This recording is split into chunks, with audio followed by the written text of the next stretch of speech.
Hello and welcome to our new episode of Second Innings. It seems like forever when we last shot our episode number 1, but a lot has happened in Masters Cricket USA.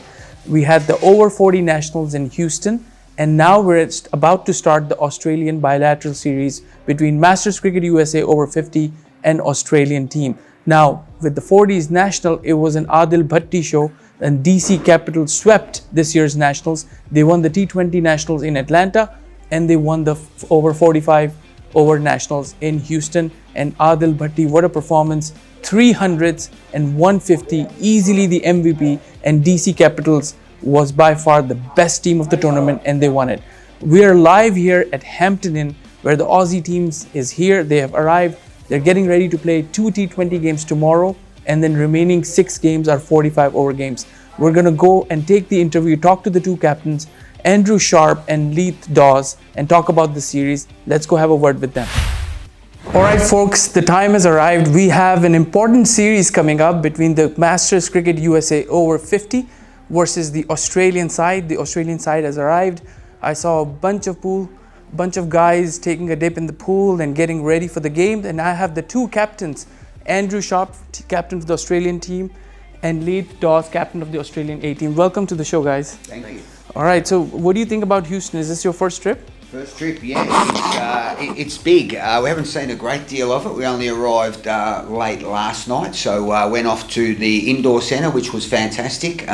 Only a short drive down the road, and we had a good solid hit out, so it was terrific. That's awesome. Now, everything is big in Texas. I don't know if you've heard that, but Texas is known for everything is big in Texas, whether you're talking about food, portions, beverages, everything is big. So remember, the grounds too, 75 yards boundary. So I'm looking for an exciting time tomorrow. So let's start with you. So tell me personally, how is it different captaining the veteran side versus captaining another professional team or captaining a younger team when you were a captain back in the... Well, certainly different age groups from captaining the local side, where they tend to be a little bit younger. But the good thing is, I think with the older guys comes more experience. We're very lucky to have a really good squad, both Australia and Australia A, with lots of experience. So it sort of comes a little bit easier, and things tend to flow a little bit better as well. All right, let me ask you this. What keeps the hunger alive after playing for so many years now, getting over the 50 and playing different brand of cricket? What keeps you going? Yeah, that's a good question. Interestingly, representing your country. Anyone who plays sport at any level would like to play at the highest level, and I think veterans cricket, which was, as it was previously known, now Cricket Australia Masters, has exploded in Australia, and with that explosion the opportunities have come and generated a lot of interest for a lot of people, and so a lot of people have actually come out of the woodwork and started actually having a hit of the game again, that had perhaps in some scenarios retired or were playing a lesser grade. So really exciting times.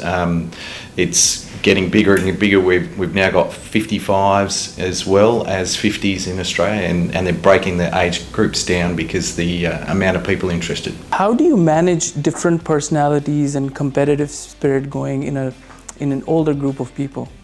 Well, yeah, there's certainly a lot of different personalities, but I think you've got to let people be themselves sometimes. It's been a long trip out here, so I don't think we want to be, Leif and I, too overpowering in regards to personalities and things, but I think it's important to come together quickly as a team. We come from all around Australia. This will be, a lot of us, our first time meeting and playing with each other in the same team, so I think we've just got to let a few things unfold.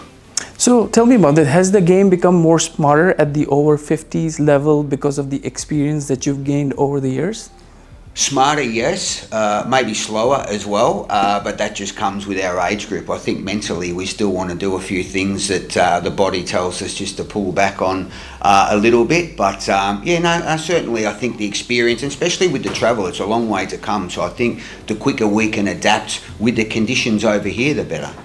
Oh, let me ask you this. How do you manage, with the older group of people, how do you manage aggression versus more physical, preserving the physical body of themselves? Yes. Yeah, certainly.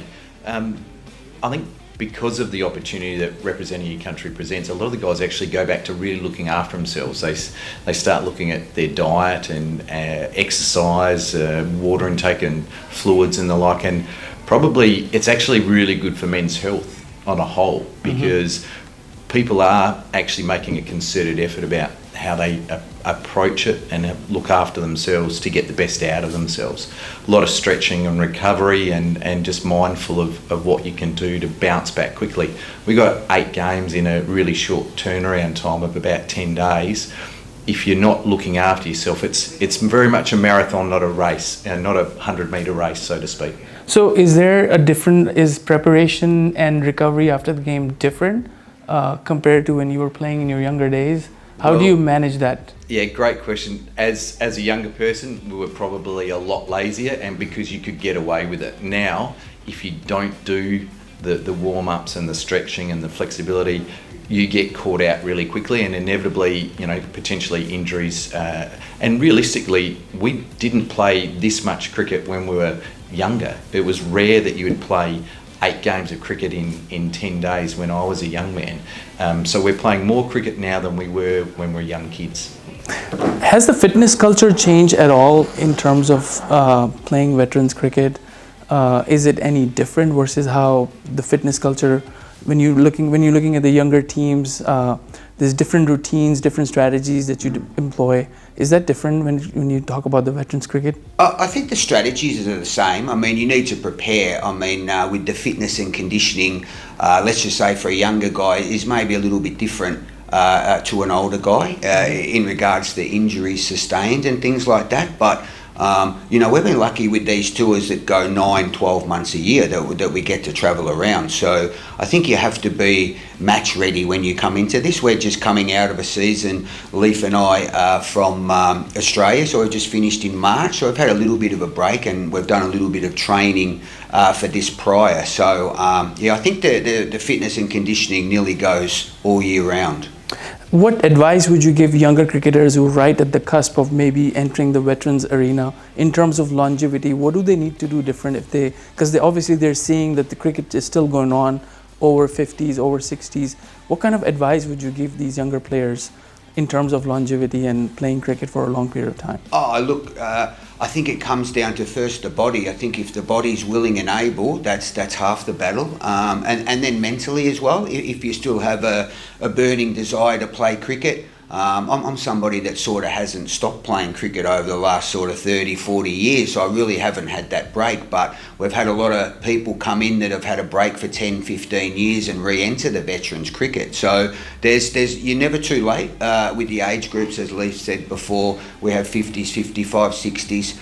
People were telling me there's an over 70s going on. I'm not sure whether we can make that age group just yet, but it just goes to show that, body able and mind willing, that, it's never too late and there's always that opportunity. Now, do the veteran players appreciate the game differently than the younger players as you grow older and play?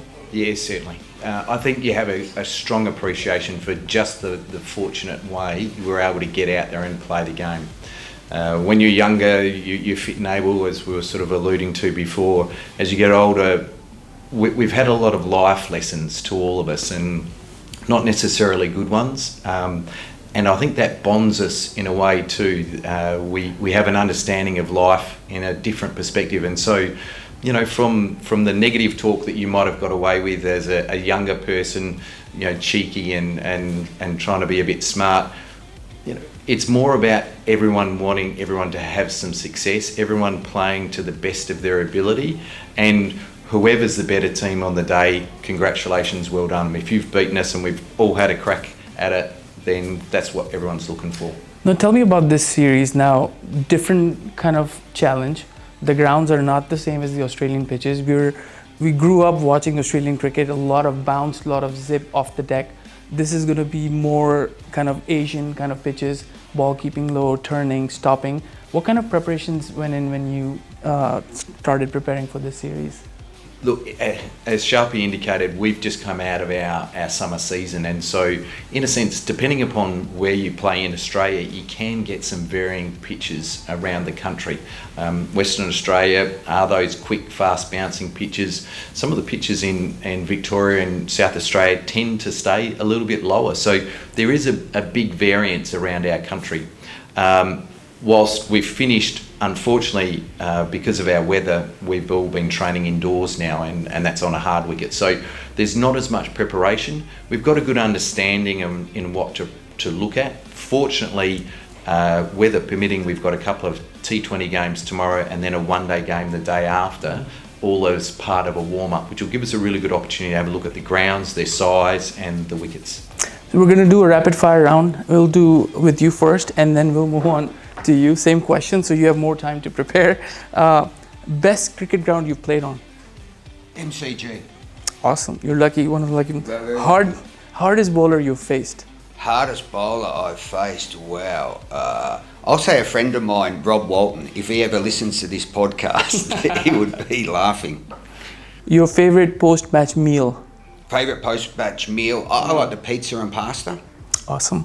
Good choice. One batting partner you trust in crisis?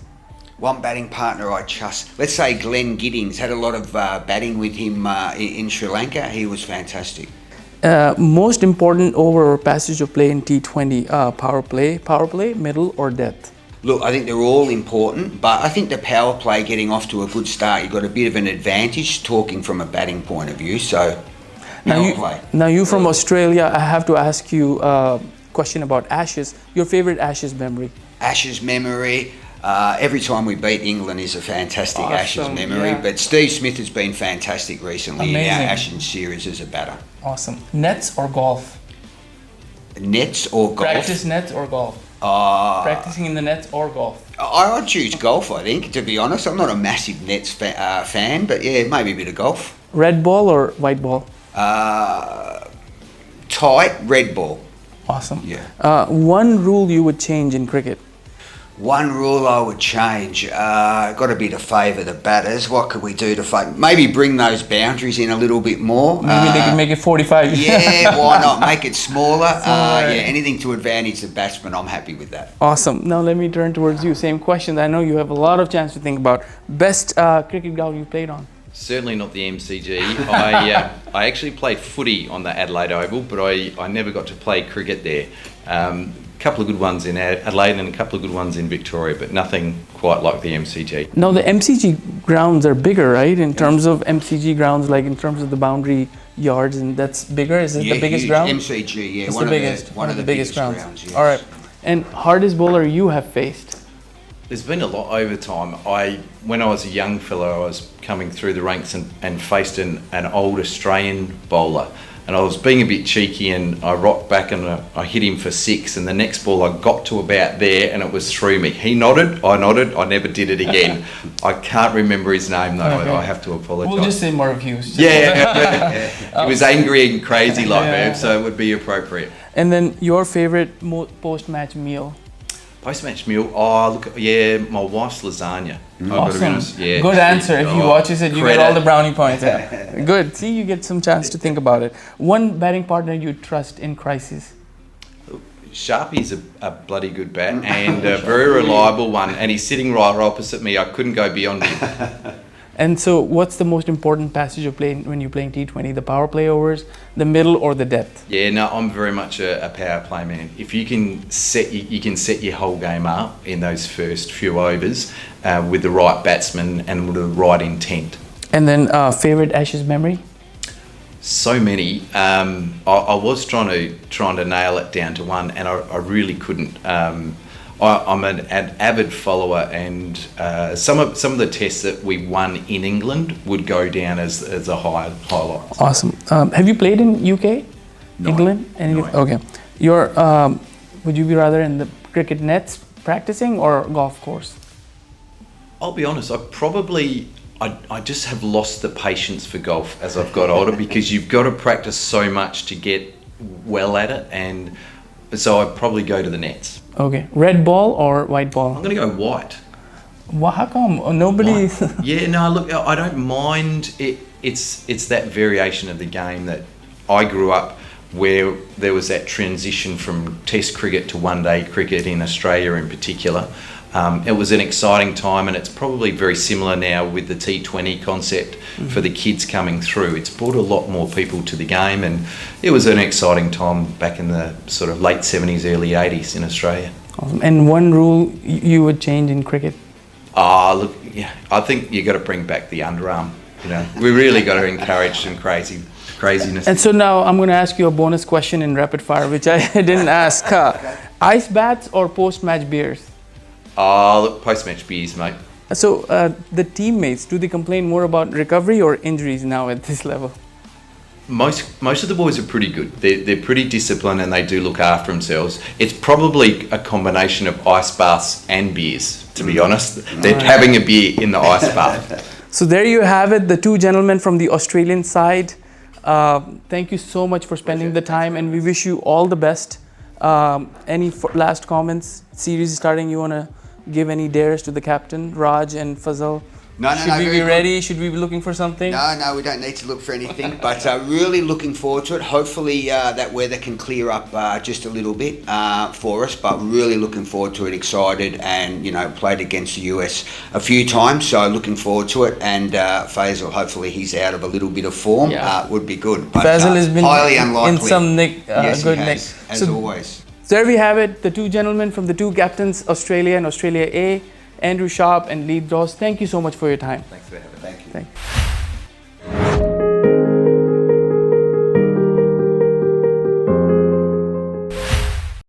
There you have it. Both the Aussie captains are super excited. They're ready and they're well prepared. Let's talk about switch gears to 40s. Now we are going live to the banquet for over 40 nationals. We're doing the banquet for the first time at a different venue. Previously, we've done it at the banquet halls in the hotel. This time, we picked Club 79, a different venue. Let's go in and see what's going on there and talk to some of the over 40 players. Good evening. We are here at Club 79. What is Club 79? The venue of tonight's over 40 nationals banquet. Now, you might be thinking, banquet? This always happens at the boring hotel lobby, conference room, with a lot of boring speeches. How did we change things differently? Well, today everything is going to be different. We have lots of good food, lots of music and DJ, and then something very interesting. And sitar, world-renowned sitar performance by Shank and Inderjeet. So I want to know what's going on. It's packed. A lot of people are already in there. I want to check out all the action and crash the party. Let's go in.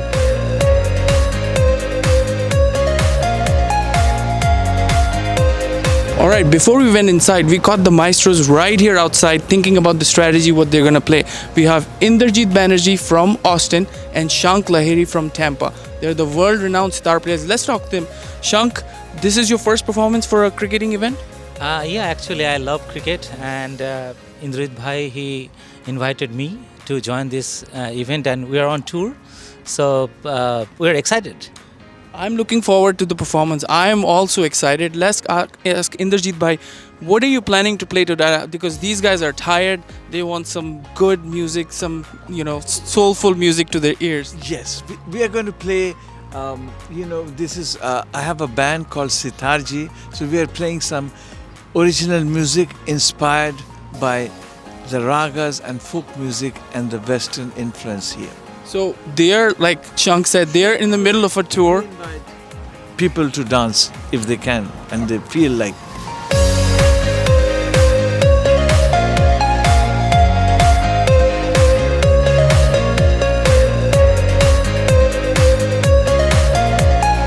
Alright, the first table I came to is Central Cardinals, and I see they've strategically placed their table right next to the food. So anytime they say food is ready, Zygmunt will be there first. So that's the perks of being part of the 40s EC.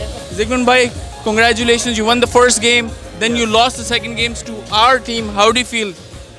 I feel sad, of course. Yeah, I don't want to lose to the local team up here. Yeah, the local teams are always very tough competitors, and they are good players locally up here. Little bit advantage, but we always have in our mind, if we give them a tough competition, that is better. But I don't think so. We did a tough competition today. As part of the EC member, what do you think about the overall tournament organization, the venue, the performance? You know, Rain had something to say about this, but what do you think about overall effort? Definitely, effort is commendable for all the EC and main EC and all the other volunteers, especially. And I don't have any issue with it. So weather is just a natural, so we cannot deny that, right? But beside the weather interruption, we have organized very well as a master. So I'm satisfied so far. Definitely, we didn't get to play on the right location or something. It's 1 or 2 days, but that's a part of the game. What do you have to say about your 2 innings, or especially your 2 dismissals? You're too happy. I would be sad. I'm sad. I'm just trying my best to figure out like what I did wrong today, and I'll try to improve on that. Yeah, definitely. When I grow up, I wanna be just like Ankur, because when he's sad, he gives a big smile. And did you play, or you were only part of 13-14? Because you look very, very sad. But I got injured during the game, and that kind of cost us the game, so I'm a little sad about that. Hope you feel better. And this gentleman knows how to enjoy the banquet, as I can see from the plate. So, did you just come here for the banquet, or did you even play? I just came only for the chicken, and I invited my friend as well. And this guy is very, very quiet. I don't know what he has up in his sleeves. What are you planning for the next 2 games? Next 2 games to score some runs. Today I failed both games, so hopefully. So you failed both games. So you have failed in both the entire tournament so far. No, the first game I scored some runs, but today both games I failed. So hopefully score some runs for my team.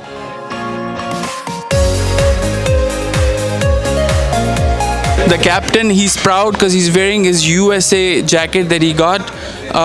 Northern X Factors, how did you do in the first 2 days of games? We did relatively well, but it was just a matter of small margins. So, first game we lost with like only 32 runs. If we would have won that game, it would be a different story. He's not proud of his team's performance, so he didn't want to show his face to the camera, and we totally understand. And this guy is stealing pakoras from others' plate. Did you even play and do something? Sorry? What did you do in the first 2 days of game?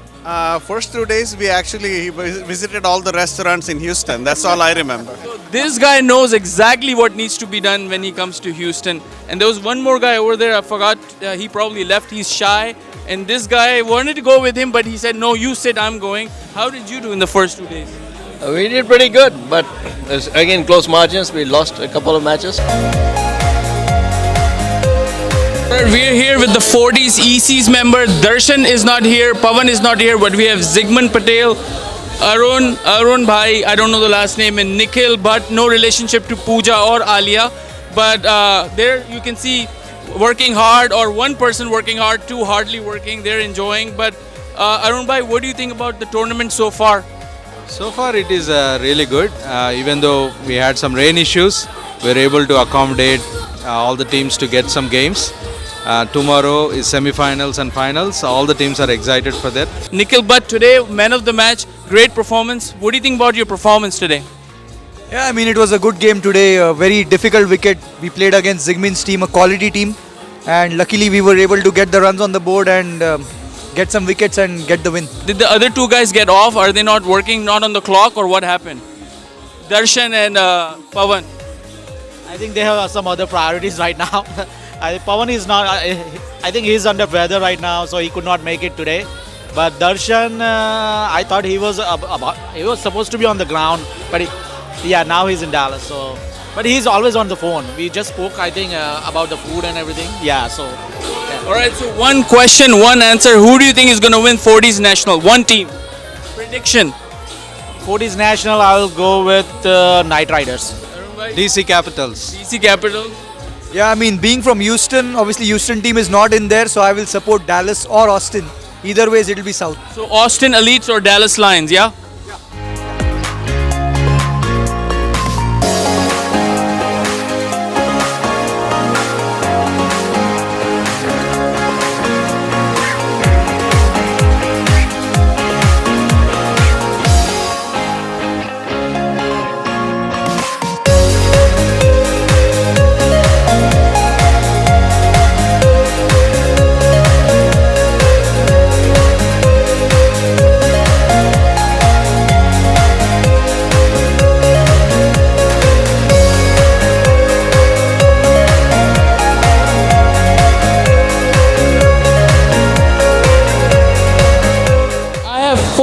celebrity guests here. Not one, not two, but four. And we're gonna ask each of them a question. And I'm shocked that they are all here to attend the over 40s Masters banquet. So first up is the legendary cricketer, commentator from Australia, Tony Greig. Tony, what do you think about the pitches compared to the Australian pitches here at Prairie View? First of all, welcome back to the Prairie View here in Houston, Texas. It's amazing, and I can't express in words how special it is to be here. All right, I got half of it, but that's how I am. Most of you will get half of it, but Tony, you were spot on, whatever you said. Next, I'm going to ask Michael Holding. Michael Holding, you saw umpire Steve Buckner is here, and so this is serious business. We don't have any local umpires. Steve Buckner is here. What do you think about Steve Buckner and so this tournament so far? Ladies and gentlemen, it's an absolute pleasure to be here. Steve Buckner, if many of you don't know, he is one of my batchmates in our grade 11. Good to see the young fella still doing his job here in the United States. Thank you very much. And then next, Sir Jeffrey Boycott, everyone knows that he's English player, current ex-English player, current commentator. Sir Boycott, you know, in English conditions, the ball swings a lot, seams a lot, gives assist a lot of bowler. But here in Prairie View, it's all about the batters. What do you think the bowlers need to do on these kind of pitches? I would specially recommend, it's so simple some of these balls that my mom could have played that in a better cover drive. But some of these young lads who look 40, actually not 40, but they're doing best to tackle those swing. It's like a Glamorgan style, it's like a Worcester style swing, but it's freaking amazing here. And last but not least, my favorite all-time cricketer, world's very best, past, present or future, Sachin Tendulkar. Sachin, what do you think about the tournament so far? Yeah, it was an absolute pleasure. It was an absolute pleasure to be here post my birthday. It's April 24, and I got some honors from the Masters cricket. I would like to wish them all the best. I enjoyed myself a lot. And that's it. That's the only budget we had, so we could only get one question out of it. With the budget we had, we blew this Nationals budget and the next two Nationals budget on these four celebrities. But let me introduce to you 4-in-1. You just heard Mr. Sambit from Northern X Factors. Applause if you're watching this. Sambit, where did you learn doing this? This is my passion, watching cricket. This is my passion, playing cricket. And this is my passion in observing cricketers, cricket, and the commentators all the time. So thanks to Masters Cricket.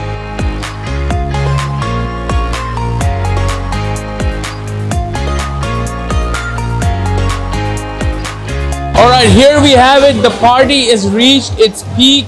Entertainment is going on. Everybody's mingling, socializing, having a drink or two, eating good food. We talked to a lot of people, and this is something different, something unique, never done before, a banquet like this. And I hope, message to Masters Cricket USA, make the banquets exciting, interesting, so people can come to it rather than come and take a nap or maybe hurry up, eat food and leave. So please make the banquets like this. There you have it. We'll see you until next time.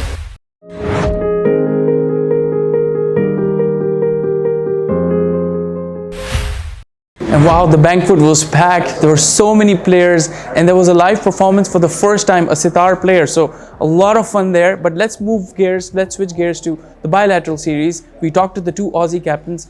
Now let's go have a word with the two USA captains, Fazal Alam for the main USA team and Mr. Raj Badadri for USA A team. Let's see what their preparations are going.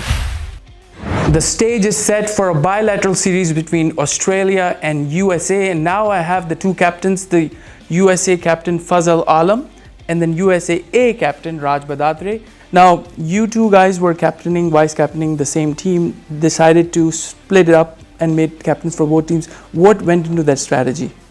Basically it was to have a leadership which is going to continue for longer time and looking ahead at the World Cup. So we thought like it's the best idea to have one of us lead each teams, and because we have a lot of debutants in both the teams, so this would be good to have leaders who have been there in that position and know half the teams and merge and mingle the other teams, other players, give you enough opportunities, and that was the thought process. All right. What does it mean to you personally captaining the USA over 50 team? It's an amazing honor, right? I mean, captaining any team at any level, it's always a pleasure. It's a responsibility which you have to take your team with you. It's not about performing for yourself and taking the other players and raising their levels, standards, and doing justice to their standards and bringing up. So it's a opportunity where it pushes your limits. So where you take the pressure and take the other younger players with you and have them perform at this level. It's an amazing opportunity. Now, Raj, is leadership different at the veterans level versus captaining younger teams or captaining different club teams when you were younger? How is it different? And that's a very good question. Being a USA youth coach as well, I know the mentality and the competition that's there. It's nothing different over the veterans. I mean, it's just that we are in our second innings, but we are playing equally competitive and everyone wants to perform. So the leadership and the captainship qualities mainly are the same, I would say. The only difference there is you have to be a little bit more careful, balanced about rotating the players and keeping into mind their health and fitness levels. So other than that, I think on the competitive level side, I think it's the same. What qualities make a successful over 50 captain? One of the most important quality of a successful captain is to have the team players feel and make their roles understood to them. The most important thing is everyone is so experienced, has a lot of success under the belt, so they have their certain egos in their mind, and that is the challenge with captaining your 50 side. But if you are a captain that can basically get best out of their players as well as do some good team strategies around their best qualities, I think that's the best way to go. Fazal, how do you manage different competitive spirits and different personalities at this older group, with the older group? Is it more challenging to manage them?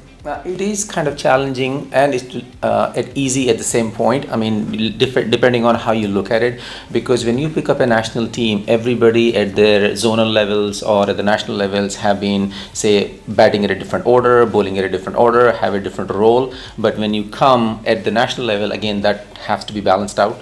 And everybody in their mind feels very comfortable at a certain level, but you cannot give that to everyone here. So you have to see who fits the best and rotate them and manage them properly. It's a challenge. And the difference is also because the standard here, we play only 12 players. In the national and zonal level, we allow 14 players to be part of the game. So that becomes really challenging. All of a sudden now you have two guys, if you squad of 14, not being part of the team. So it becomes a little difficult just because now the standard what you have been doing, what the rules you've been following is a little different. But again, it's a challenge, but everybody has to take their opportunity when they get a chance and retain their spots.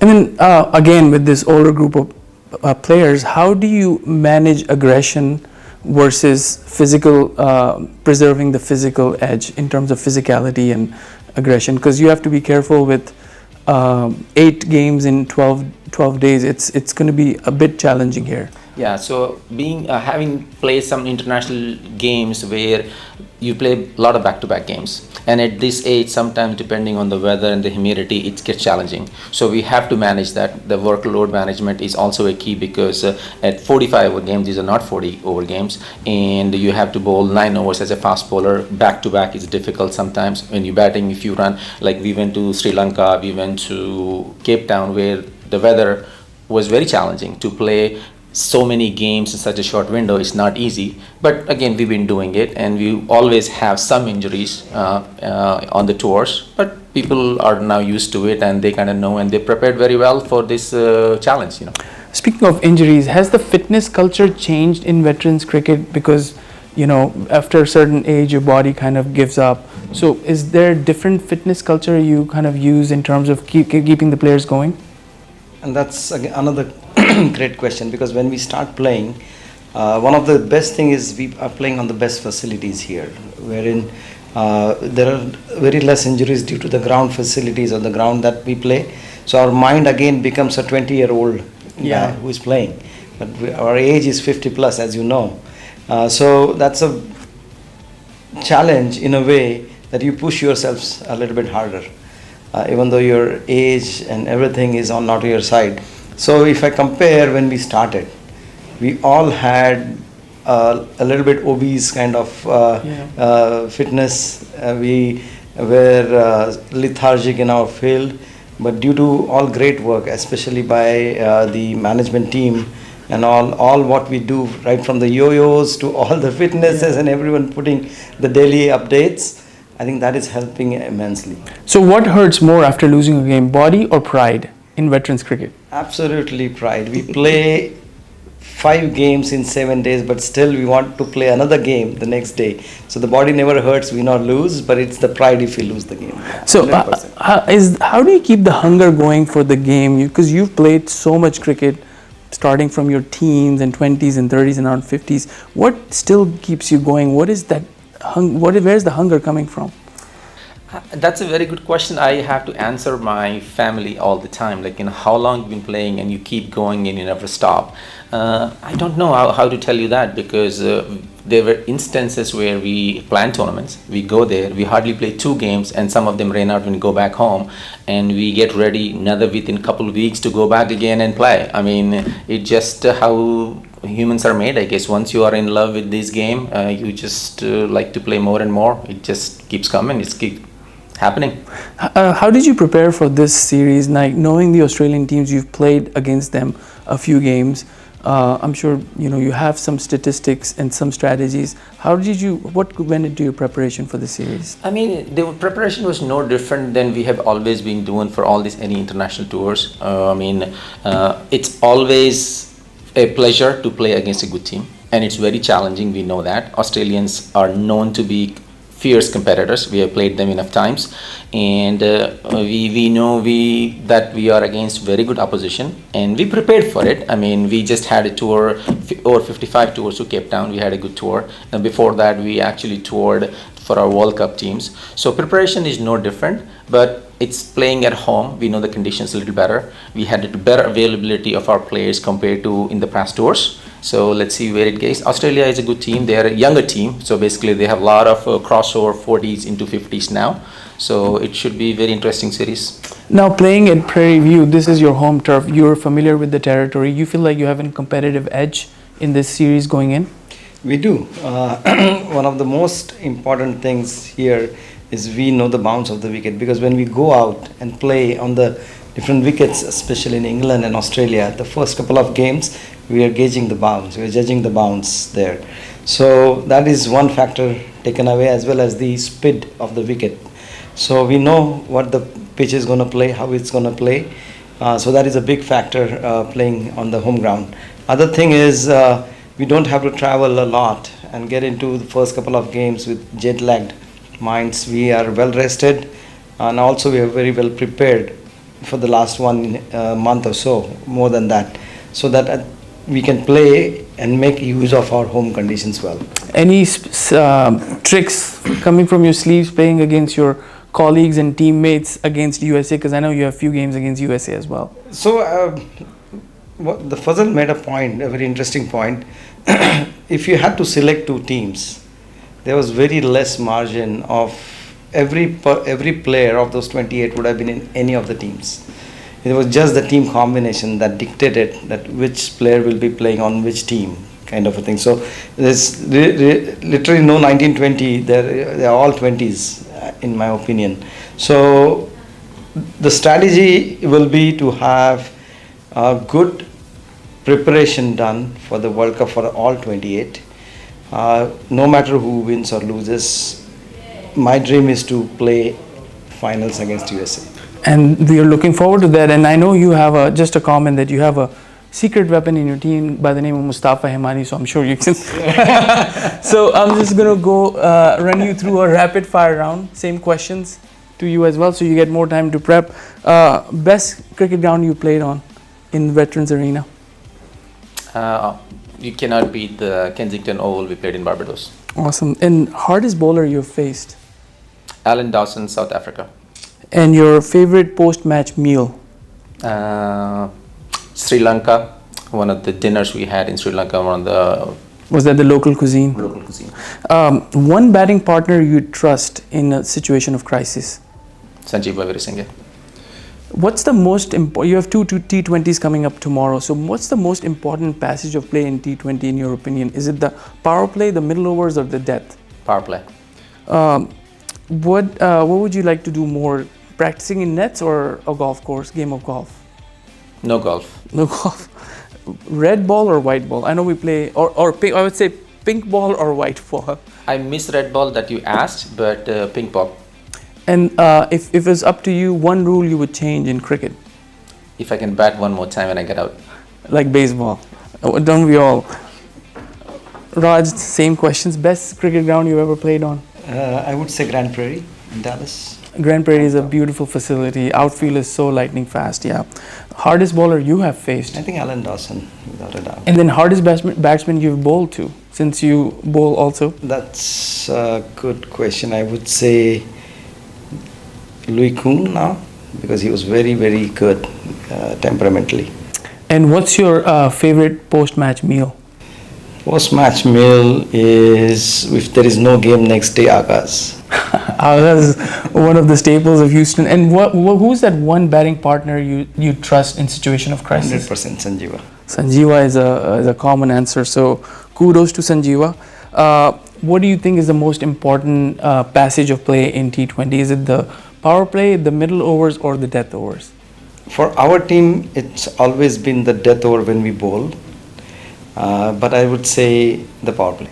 Very interesting, because both the Australian captains said power play, and here Fazal said power play. You said that nobody mentioned the middle overs, because that's where you need to milk the bowlers and run that singles and doubles, which you've been talking about. That's we need to. So very interesting. Do you play golf?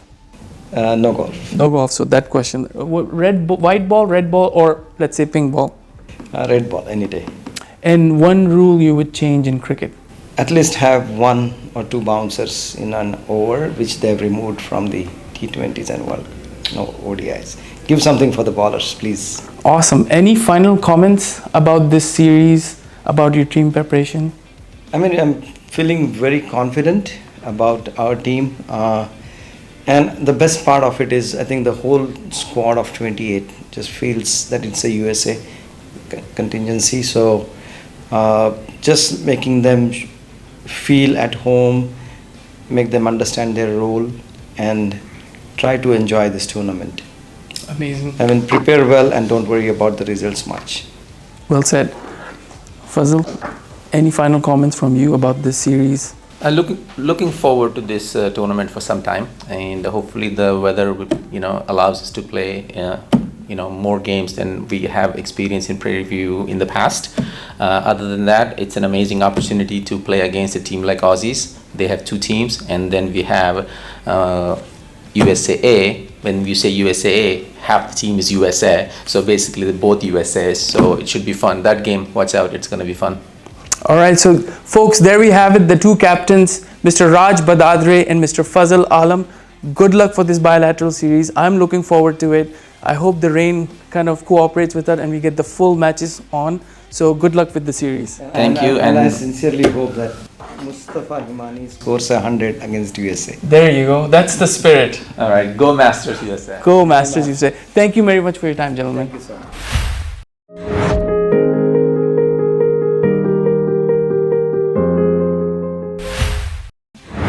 And we are looking forward to an exciting series. You just heard from Fazal Alam and Raj Badadre. They're ready. They're ready to go. They want to win against Aussies. They're playing on home turf. So let's see what this series brings starting tomorrow. 2 T20s and a 45 over on Sunday, a break on Monday, and then games beginning 45 overs Tuesday and Wednesday, Thursday off day, and then Friday, Saturday again games. Sunday is off day and the banquet, and then Monday is the final position game.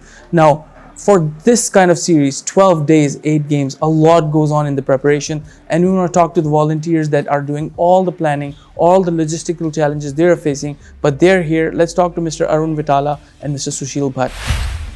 And now we have the 2 most important people here in the room. We just talked to the 4 captains for the bilateral series starting tomorrow between USA, Masters Cricket USA, and Australian Cricket Masters. Now, believe me, to organize such a tournament, a lot goes behind the scenes to make sure everything is prepared, the grounds are prepared, the streaming is prepared. In fact, one of the organizers just got a call from the streaming guy to make sure everything is going, lunches, dinners, and so much goes on. And I really want to thank these two gentlemen, Mr. Arun Vitala, Vital A, and then Mr. Sushil Bhatt, Vital B. Very vital to the series. We'll start with Mr. Arun. Arun bhai, you have been attached with Masters since the inception, and you've been playing a tremendous role in making sure everything goes smoothly. Tell me about the preparations. How much does it go in, especially in a series like this when you have players coming from Australia? What kind of preparations go in for this series?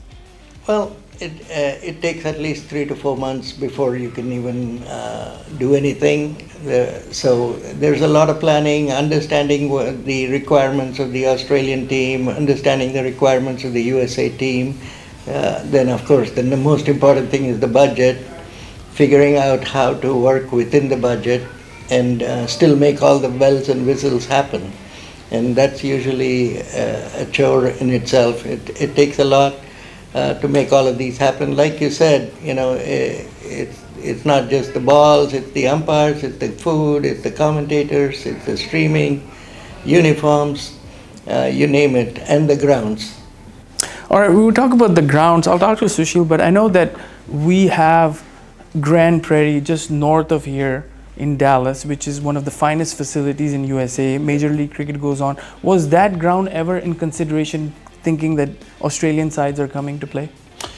Yeah, we look at all the venues around the country, see what works, what is their schedule, is it available. Then we look at the logistics, whether we can pull it off. We have obviously few venues where we can conduct this, Grand Prairie being the best. We do deliberate on those options and come up with the best scenario. Now, talk to me about the streaming. I know that we've done really quality streaming in our nationals, 50s and 40s, and then zonals also. Are we looking forward to anything different when it comes to the streaming quality and streaming here with the Australian series? Yeah, we always try to better off whatever we have done in the past.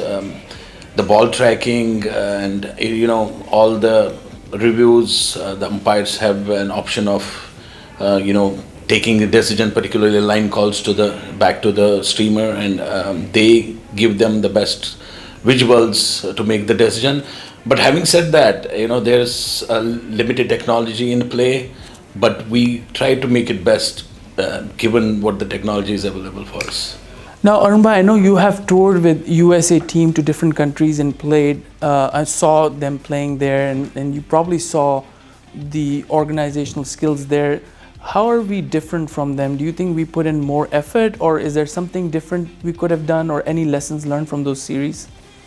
I think it'll come across like Masters is bragging, but I'm telling you, we put a lot of effort. We make these tournaments a very grand one. I mean, whether it is Australia coming here or even our locally, like just recently, last year we had two national zonals in Dallas at the Grand Prairie Stadium, and the streaming, again, I'm talking about streaming. The streaming was top quality. All the balls were being shown on the screen, on the big screen, things that we never had experienced in the past, including night cricket, playing the afternoon games in the night, and the only reason we couldn't do it there is because we have these 4 teams, and the length of this tournament would have gone so far past what could be afforded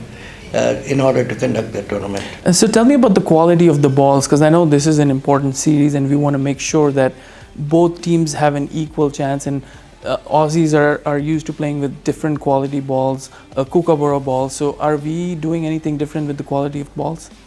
No, it's interesting you say that. We have really raised the bar for Masters. We use Duke balls, and they are extremely expensive, but we have gone to the lengths of saying all our games will be with a Duke ball, so because they're all going to be, eventually some of them will play for the national team, and so they need to get practice and experience playing a good ball, and the Dukes are really good. I know Kookaburras are good, but Dukes are really good, and the results have been fantastic. The comments from all our players have been excellent about the ball. Sushil, tell me about the pitches. We're playing at PV5 and PV6. Were there any special instructions given to the ground curators in terms of the quality of the pitches and the preparation, or did you say make it slow and rank turners so that they struggle? No, actually, we try to balance the play between batting and bowling. They're pretty good pitches, both 5 and 6. They're the best. The internationals are played in 5, and the 6 is number 2 in ranking and the quality. Both of them have a little bit of grass, so it assists both fast bowlers, spinners, and the bounce is true. So a good batsman can really make it count. And so I've seen you as part of these organization committees for many tournaments. What lessons have you learned in terms of how can we overcome some of these challenges that we face during conducting these kind of series, and anything different that you can take from previous learnings? Well, I think mostly from a preparation point of view, the onus goes on players in particular. Right? From organizers' point of view, we try to do the best from the quality of pitch, how it's prepared, the curator, the rolling. But actually, the onus is the players, how they prepare, how they do their homework and come and participate in these tournaments. Arunbhai, tell me about the umpires, the quality of the umpires and the umpiring panel, because I heard one gentleman umpire coming from Australia. Are they fully certified? And tell me a little bit more about the umpires. Yeah, the Australian umpire's name is Peter Tate. Peter Tate is also the head of umpiring committee for the world body IMC. And we were having a great chat today, and one of the things he was talking about is this would be his 100th game. The next World Cup, he would be doing his 100th World Cup game. Awesome. And comes with a great amount of credentials. And of course, how can we not talk about this other gentleman that's an amazing person? More than any of his cricket experience, I think if people talk to him and understand how incredibly simple, and that is Steve Buckner. Everybody in the world of cricket knows Steve Buckner as an umpire that has umpired over 125 test matches, second only to Alim Dar. Just an amazing record that he has, and the amount of fitness that this gentleman has will put a lot of people to shame. Just to give you an example, in the last 50s zonals in Dallas at the Grand Prairie Stadium, this man umpired 160 overs every day. That's amazing. Simply amazing for somebody to do that. Awesome. Now, Sushil bhai, in a longer tour, 12 days, 8 games, obviously cricket is the central character, but for longer tours, there are some off-the-field activities that you want to make sure accommodate the visiting teams. Are there any accommodations for that, any special activities planned? Knowing now you have to give them a Texas style experience, everything is big in Texas. Yeah, so we have 2 breaks. Like they have planned a trip to an Astros game. Another day they are going to NASA, and we are looking at providing some activities here. We know the weather is a little bit dicey, so the days when we get any interruptions on the game days, we plan to have some other activities, some other team building. So we always look at engaging the teams, and particularly this being a bilateral, taking care of them in a proper way, so that they have an experience of their life. Most of the players are coming from Australia for the first time. We want to give them the best experience possible. Talking about coming back to cricket, who do you think are the favorites in this bilateral series? We know we have 4 teams. Yeah. USA, USAA, both can be main USA teams, good players on both sides, and then the 2 Aussie teams. Who do you pick as your favorite? Being neutral. Being neutral, well, if we go by track record and past history, we know, but cricket is a funny game, so whoever plays well on that day, they will win. I would say all 4 have come prepared, so it's a toss-up. Arunbhai, I already know your answer, but I'm still going to ask you this. Who would you pick as your favorite, being as neutral as you can between the 4 teams? There was already an answer that I would repeat the same thing if you want me to, but in my own words. But Without being biased, do you think the USA team is fully capable of beating this Aussie side? I think they're absolutely capable. especially playing at home, has a huge advantage. And so I think if I were to be a betting man, I would say USA would win this thing. USA would win this game. Well, folks, this is truly a thankless job, and we have another gentleman who's not part of this interview sitting, Mr. Vinod Motwani. He's here. He's brought his son. So really kudos to this team of volunteers. They spend their time and come here and then do all this work behind the scenes, which goes unnoticed. But I want to recognize them because it truly, the challenge never ends. I'm sure there's 100 things going in the back of your mind. Did we do this? Did we do that? Is this taken care of? But again, a big kudos and thank you very much. And this is truly a very commendable job, and we truly, from the bottom of the heart, appreciate your work. Mr. Arun Vitala, Mr. Sushil Bhatt, and right in front of me, Mr. Vinod Motwani and his son. Thank you very much.